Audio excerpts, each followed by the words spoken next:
യേശുക്രിസ്തുവിൽ എത്രയും സ്നേഹം നിറഞ്ഞവരെ, വചനയാത്രയിലേക്ക് ഏവർക്കും സ്വാഗതം. യോഹന്നാൻ്റെ വിശുദ്ധ സുവിശേഷം 5-ാം അധ്യായം 1 മുതൽ 12 വരെയുള്ള തിരുവചന ഭാഗങ്ങളാണ് വിചിന്തനത്തിനായി ലഭിച്ചിരിക്കുന്നത്. യോഹന്നാൻ്റെ സുവിശേഷത്തിൽ യേശു സുഖപ്പെടുത്തിയ എല്ലാ ആളുകളിലും വെച്ച് ഈ കഥയിൽ സുഖം പ്രാപിച്ച മനുഷ്യൻ ഒരുപക്ഷെ ഏറ്റവും കുറഞ്ഞ മനസ്സൊരുക്കമുള്ളവനും ഏറ്റവും കുറഞ്ഞ നന്ദിയുള്ളവനുമായിരിക്കും. 38 വർഷമായി രോഗിയായ ഒരു മനുഷ്യൻ അവിടെ കിടക്കുന്നത് യേശു കണ്ടപ്പോൾ അവനോട് ചോദിച്ചു, നിനക്ക് സുഖം പ്രാപിക്കാൻ ആഗ്രഹമുണ്ടോ?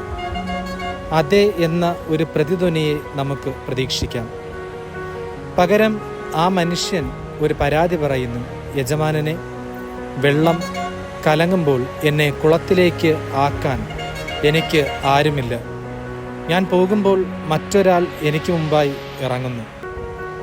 ആ മനുഷ്യൻ്റെ പരാതിക്ക് യേശു മറുപടി നൽകുന്നത്, എഴുന്നേറ്റ് നിന്റെ കിടക്കയെടുത്ത് നടക്കുക എന്നാണ്. ഉടനെ ആ മനുഷ്യൻ സുഖം പ്രാപിച്ചു കിടക്കയെടുത്ത് നടക്കുന്നു. ഒരുപക്ഷെ ജീവിതത്തിൽ എല്ലാ പ്രതീക്ഷയും നഷ്ടപ്പെട്ട ഒരു വ്യക്തിയായതുകൊണ്ടാകാം അവൻ യേശു സുഖം പ്രാപിക്കുവാൻ ആഗ്രഹമുണ്ടോ എന്ന് ചോദിക്കുന്ന സമയത്ത് പോലും അവൻ അവിടെ കുറ്റമാണ് പറയുന്നത്, അവനെ സഹായിക്കുവാൻ ആരുമില്ല എന്നുള്ള ഒരു രീതിയിൽ.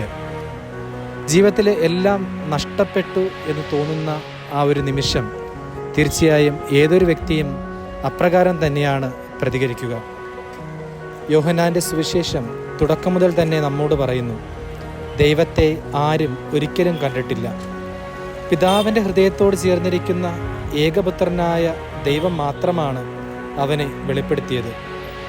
യേശു വെളിപ്പെടുത്തുന്ന ദൈവം നല്ല ദാനങ്ങൾ നൽകുന്നതിൽ വിവേചനം കാണിക്കാത്ത ദൈവമാണ്. എല്ലാവർക്കും ജീവൻ ലഭിക്കണമെന്നും അത് സമൃദ്ധമായി ലഭിക്കണമെന്നും ആഗ്രഹിക്കുന്ന ദൈവമാണ്. പലപ്പോഴും ഈ ബെത്സേദയിലെ രോഗശാന്തി നമ്മെ പഠിപ്പിക്കുന്ന വലിയൊരു പാഠം, ദൈവം നമ്മുടെ ജീവിതത്തിൽ ഇടപെടുക തന്നെ ചെയ്യും. ആ ഇടപെടൽ തീർച്ചയായും ബെത്സേദയിലെ രോഗശാന്തി ലഭിച്ച മറ്റ് എല്ലാവരെയും ആ മനുഷ്യൻ അനുഗ്രഹീതനായ ഒരു മനുഷ്യനാണ്. തീർച്ചയായും അവൻ്റെ മുന്നോട്ടുള്ള ജീവിതത്തിൽ മറ്റുള്ള രോഗശാന്തികളെക്കാൾ ഏറ്റവും കൂടുതൽ സന്തോഷിച്ചതും ആ മനുഷ്യൻ തന്നെയായിരിക്കണം. അതുകൊണ്ട് തന്നെയാണ് യേശു പറഞ്ഞ മാത്രയിൽ ഒരു ബുദ്ധിമുട്ടും കൂടാതെ അവന് എഴുന്നേറ്റ് നടക്കുവാനായിട്ട് സാധിച്ചത്. തപസ് കാലത്തിലേക്ക് കടന്നിരിക്കുമ്പോൾ ദൈവത്തിൻ്റെ വലിയൊരു ഇടപെടലിന് വേണ്ടി നമുക്ക് കാത്തിരിക്കാം.